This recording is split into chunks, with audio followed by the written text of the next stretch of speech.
जो SSC CGL का जो पेपर लीक हुआ है,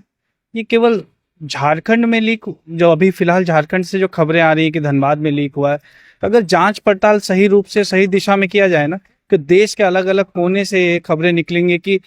अलग अलग जगहों पर पेपर लीक हुआ है। लोग आने वाले सत्र में विधानसभा के अंदर एक मुखर होकर अपनी बातों को रखेंगे। और इसके अलावा छात्रों के हित के लिए गवर्नमेंट को भी, झारखंड गवर्नमेंट को भी फ्रंट लाइन में आकर आप मैया सम्मान योजना दे देना, और घर में बच्चा जो मेहनत कर रहा है 24 घंटा, उसका भविष्य के साथ खिलवाड़ हो रहा है, तो कहाँ तक सही है? जो एसएससी सीजीएल का जो पेपर लीक हुआ है, ये केवल झारखंड में लीक, जो अभी फिलहाल झारखंड से जो खबरें आ रही है कि धनबाद में लीक हुआ है, तो अगर जांच पड़ताल सही रूप से सही दिशा में किया जाए ना, तो देश के अलग अलग कोने से ये खबरें निकलेंगी कि अलग अलग जगहों पर पेपर लीक हुआ है। अभी फिलहाल जैसे धनबाद के एसएसपी का जो बयान आया है कि लगभग 19 कंप्यूटर्स में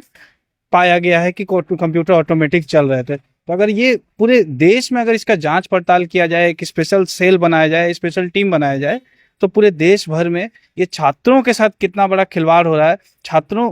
के भविष्य के साथ कितना बड़ा खिलवाड़ हो रहा है। छात्र जो रात दिन एक करके पुस्तकालय में सुबह 9 बजे बैठते हैं और अगले दिन सुबह 6 बजे उठते हैं, उनके भविष्य के साथ कितना बड़ा खिलवाड़ हो रहा है। बहुत मतलब पूरे देश के लिए सोचने का विषय। सबसे पहले तो ये किसी राज्य का एक मुद्दा नहीं है, एक सेंट्रल का मुद्दा है। तो देश के प्रधानमंत्री, देश के एजुकेशन मिनिस्टर को फ्रंट लाइन में आके इन चीजों को रखना पड़ेगा। फ्रंट में आके कहना होगा कि हाँ, we are not able to commit the exam, हम लोग एग्जाम कंडक्ट कराने के लायक नहीं है। और पहले देखा जाता था ना, किसी तरह रेल का अगर हादसा हो जाता था तो रेलवे मिनिस्टर जो है फ्रंट में आकर वो इस्तीफा दे देते थे अपनी मिनिस्ट्री से। लेकिन आज के डेट में क्या है कि अगर रेलवे, मान लीजिए कि रेल हादसा होता है, उससे खतरनाक है पेपर का लीक होना। क्योंकि रेल का हादसा है तो किसी एक व्यक्ति की मौत होती है, लेकिन अगर कोई परीक्षा लीक हो जाता है तो आने वाले 2-3 पीढ़ियों तक नुकसान हो जाता है एक घर का। तो फ्रंट लाइन में आके जो केंद्र के सरकार के जो लोग हैं, केंद्र के जो एजुकेशन मिनिस्टर्स हैं, इवन मैं तो कहता हूँ प्राइम मिनिस्टर को भी फ्रंट लाइन में आकर कहना चाहिए कि हाँ, हम लोग एक स्पेशल सेल बना रहे हैं, स्पेशल टीम बना रहे हैं, एक स्पेशल विजिलेंस का टीम बना रहे हैं, जो पेपर लीक्स के ऊपर स्पेशल आप यहाँ पर दिखाते हैं हम सशक्त देश के लिए काम कर रहे हैं, हम सशक्त भारत बनाएंगे, एजुकेटेड इंडिया बनाएंगे, स्किल इंडिया बनाएंगे, तमाम नए नए टर्म का यूज किया जाता है। लेकिन अभी फिलहाल अगर देखा जाए तो लीक इंडिया बन के रह गया है, क्योंकि पेपर लीक जो है पूरे देश के छात्रों के भविष्य के साथ बहुत बड़ा खिलवाड़ तो बड़ा हाईटेक तरीके का चोरी था। लेकिन जिस तरह से अभी तक जो अभ्यर्थी हैं, वो जो योग्य अभ्यर्थी हैं, उनके जगह पर तो जो अयोग्य लोग हैं, जिन लोगों ने पैसे दिया, वो लोग कहीं ना कहीं 18 लोग तो वैसे ही आ जाएंगे। इस कॉन्टेक्स्ट में अगर देखा जाए तो चलिए हम एसएससी सीजीएल को साइड करके झारखंड के, अगर हम लोग झारखंड में ये मीडिया वाइट कर रहे हैं, तो अगर झारखंड के कॉन्टेक्स्ट में भी देखा जाए तो जेएसएससी सीजीएल में पेपर लीक हो गया, तो क्या गारंटी है कि जेपीएससी में नहीं लीक हुआ होगा? जेपीएससी में 300-350 अधिकारी आए हैं, तो क्या गारंटी है कि वो क्वालिटी अधिकारी हैं? हो सकता है वो जो अधिकारी अभी जो फिलहाल राज्य चलाने की जिम्मेवारी जिनके ऊपर है, क्या गारंटी है कि वो पेपर लीक में सम्मिलित नहीं होंगे क्या? लेकिन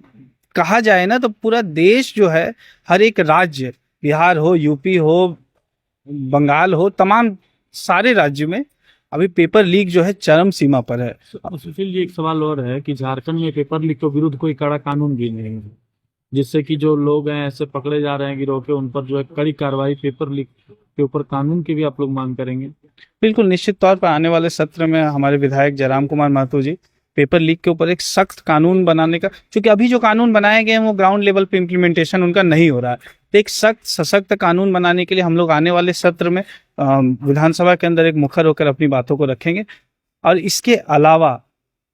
छात्रों के हित के लिए गवर्नमेंट को भी, झारखंड गवर्नमेंट को भी फ्रंट लाइन में आकर आप मैया सम्मान योजना दे देना, और घर में बच्चा जो मेहनत कर रहा है 24 घंटा, उसका भविष्य के साथ खिलवाड़ हो रहा है, तो कहाँ तक सही है? अगर झारखंड को सुधारना है तो सबसे पहले पेपर लीक रोकना होगा। मैं तो कहता हूँ देश को सुधारना है तो सबसे पहले जो पेपर लीक का गिरोह है, इनको स्ट्रिक्ट एक्शन, स्ट्रिक्ट कानून बनाकर फ्रंट लाइन में आकर इसे रोकना पड़ेगा।